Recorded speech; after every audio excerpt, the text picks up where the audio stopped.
Some verses knock on the intellect. Some verses whisper to the conscience. But Surah Al-Baqarah, verse 83, touches the nervous system. If you let it arrive slowly, you may feel a subtle pressure in the chest, a quiet unease, or a gentle warmth spreading inward. That is because this verse is not only recited, it is lived. It does not ask, "What do you believe?"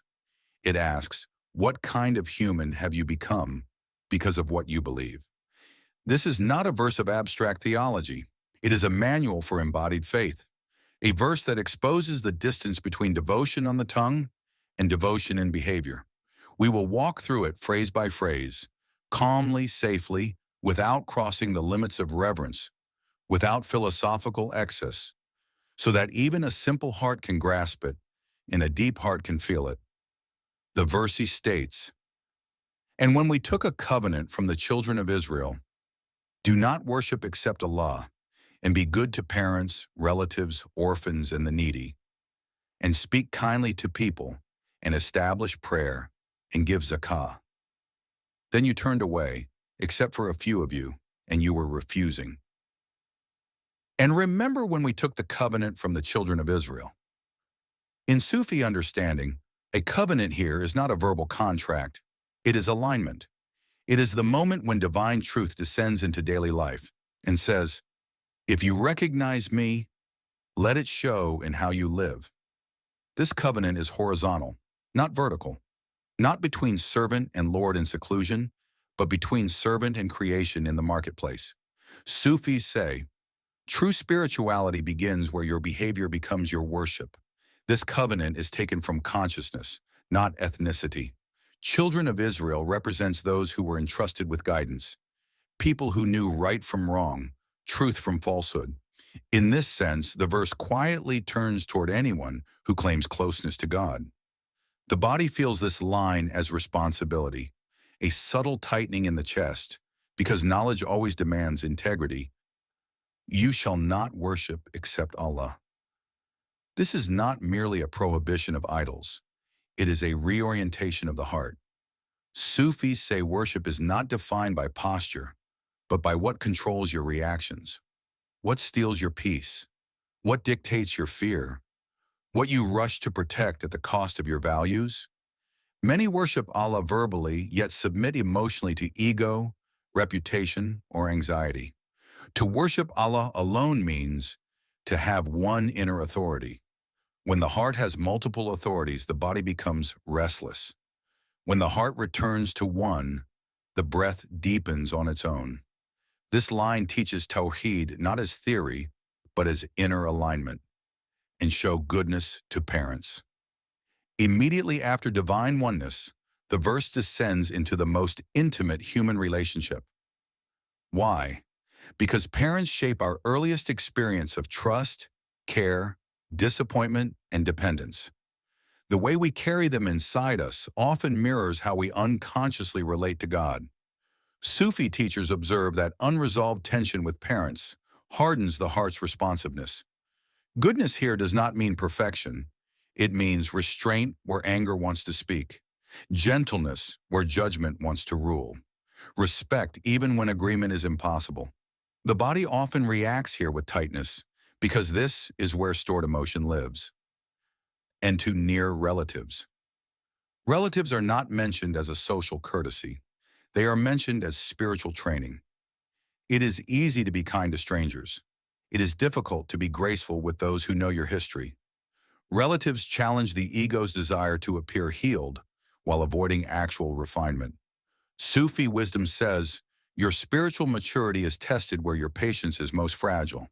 This command teaches containment, how to remain inwardly spacious while emotions rise. When this command is ignored, spirituality becomes escapism.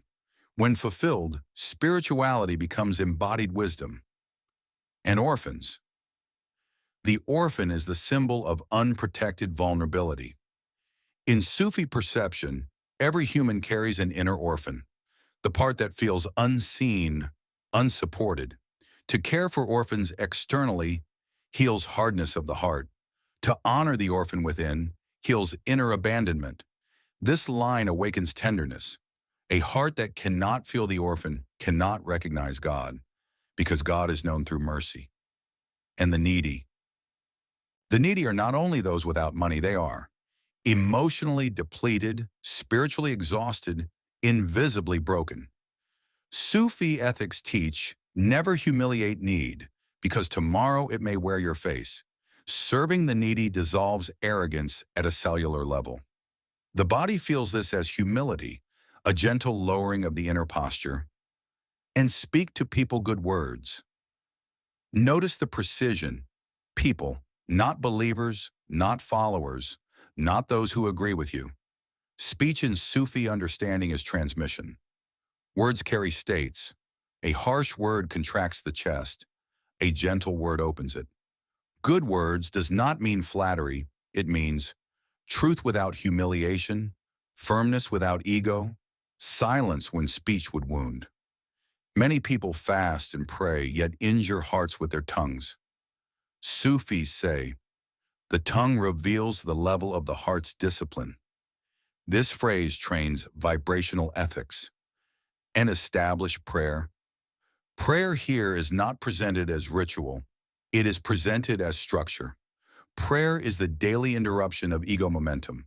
It brings the scattered back to center. In Sufi experience, prayer aligns breath, posture, awareness. Without prayer, moral intentions dissolve. With prayer, even small actions gain light. The body experiences prayer as grounding and return. And give zakah. Zakah is not generosity, it is purification. It cleans. Possessiveness, fear of scarcity, the illusion of ownership. Sufis describe zakah as energy circulation. What stagnates decays. What flows remains alive. When zakah is withheld, the heart tightens. When given, something loosens quietly inside. Then you turned away, except a few of you. This is the most painful line. After all this beauty, turning away. Sufis read this not as blame, but as diagnosis. Human beings, love ideals, resist discipline. The body feels this line as sad recognition. We know these truths, yet we delay them. And you were refusing. Refusal here is not ignorance, it is resistance. The ego says, later. Not now. Others should change first. Sufis warn, spiritual refusal hardens the heart more than ignorance. A quiet integration. This verse does not demand mysticism. It demands integration. It asks, does your belief soften you? Does your worship make you safer for others? Does your knowledge humble you? Sufism does not remove you from society. It refines how you stand within it. This verse is the ethics of Tawheed made flesh. Closing reflection. This verse asks one question. If divine oneness is real in your heart, does it show in your relationships? Sufism is not escape. It is refinement, not withdrawal from the world, but polishing how the one walks within the many. If this reflection reached somewhere deeper than thought, if it made you feel rather than argue, then stay connected to this journey. Like, share, and reflect. Not for numbers, but so these verses continue to heal, soften, and awaken hearts. Because the Qur'an was not revealed to decorate shelves. It was revealed to reshape human beings. And that reshaping begins exactly here.